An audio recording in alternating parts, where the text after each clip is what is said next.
Welcome back to the program. A racially charged unrest has hit the small town of Kolingyi in South Africa.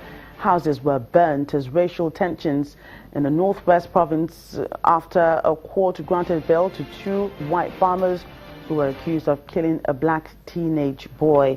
Given the accused bail of about 5,000 rand each, the magistrate Magaula Fosso said there was no link at this stage between witness evidence of the alleged crime and the two men. Pieter Joward and Philip Schutt are accused of throwing the teenager off a moving vehicle after catching him stealing sunflowers. However, the suspects claim they were driving him to the local police station when he allegedly jumped off their vehicle and died. Last month, businesses were looted in 4 houses, 3 trucks and a tractor were burnt in protests sparked by the boy's death. More than 1,000 people attended the teenager's funeral on Sunday. Meanwhile, 3 former South African presidents and other struggle icons have launched the National Foundation Dialogue Initiative in Johannesburg.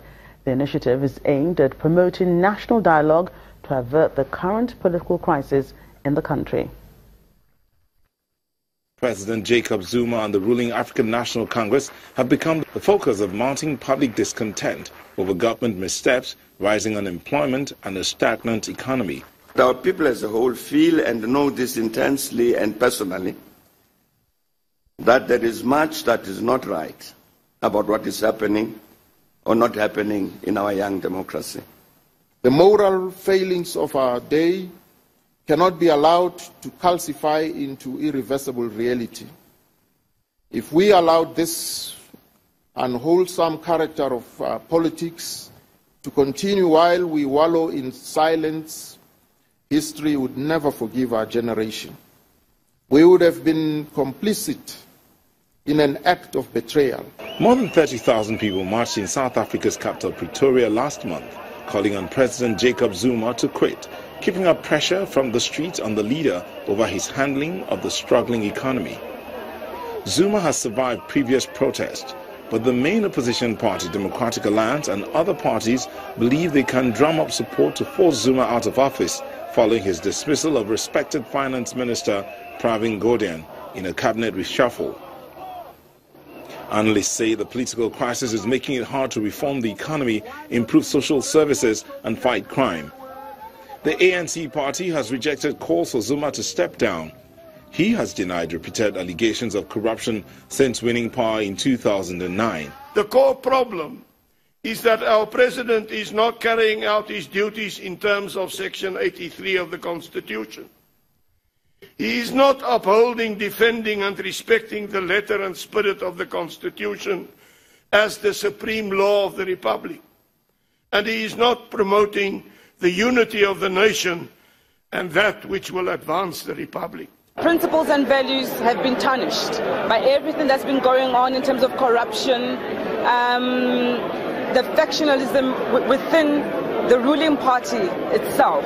Analysts say that there is a general question about where South Africa is going, but that the probability of Zuma's exit remains low. That's possibly causing discomfort and anger and dis-ease is the idea that we have a regime at the moment that's increasingly authoritarian, one that doesn't seem to take constitutionalism into account, one that seems to have a very scant regard for parliamentary processes and for the opposition, witnessed by the way in which various opposition parties have been, one in particular has been literally manhandled, person-handled out of various sittings, and I think also a sense in which we have a presidency that's impervious to public opinion, political input. Friday's National Dialogue launch marks the first of a series of dialogues that will convene across the country in an attempt to address the country's political problems.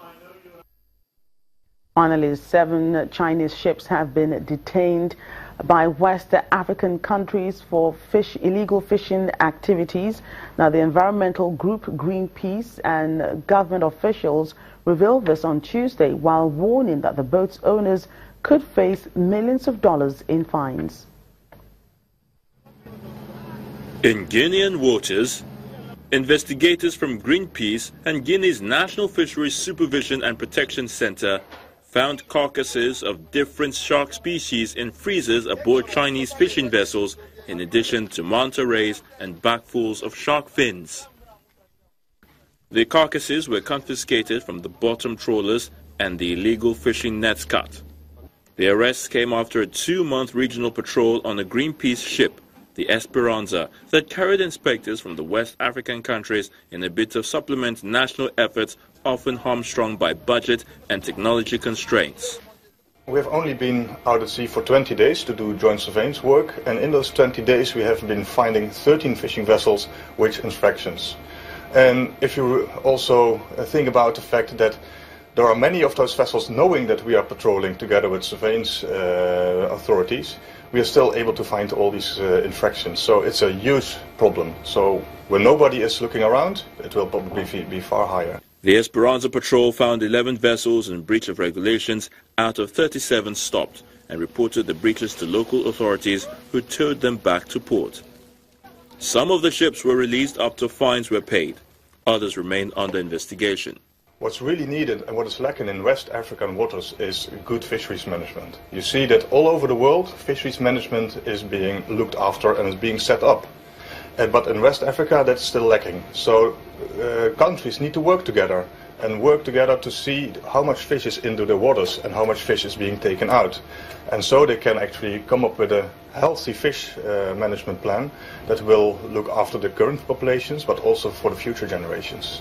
Chinese Foreign Ministry spokesman Geng Shuang said China consistently opposes all forms of illegal fishing and demands that firms operate legally and protect the maritime environment.